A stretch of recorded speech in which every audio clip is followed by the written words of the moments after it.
Aninka myslela, že Kde je Drozda? Aninka fakt. A to byl Drozd. Tak, ještě vínečko si dáte. Ale ty to bylo vlastně dobrý, že protože říkám, máš nějaký velký zahrnek. A říkám, no to, když nemám velké, tak to lahkáš. Drozd. Jo, dobrý. Dobrý. Jako jo, určitě. Je malej, nemáš větší.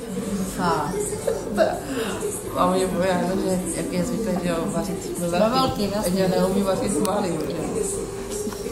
Já mám svíčkou na mrazáku, ani tam má svíčkou mrazáku. Vy to je teď. No co? Ale svíčkovi se nikdy nepřejde. Já mám taky svíčkou mrazáku.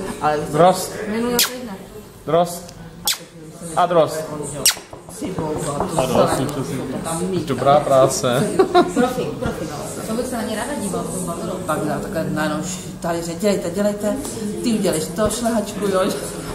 Ty otevři brusinky, že jo, si přesli brusinky, šlehačku. Ty vole, to je Roman. Potom si čistá bačku, to se vždycky posede. Víš co, teď jako ty restaurace, ty tady takhle naházal na stůl. Víš co, teď to je ten polrak. Ty knedličky, udělat ještě si doma, si udělat ty karlovarský knedličky, Ty vole, se si Co sežrali teda? A já jsem celý odpoledne to vařila, tam 2 minuty to bylo v nás. No ale máte ještě hrozná.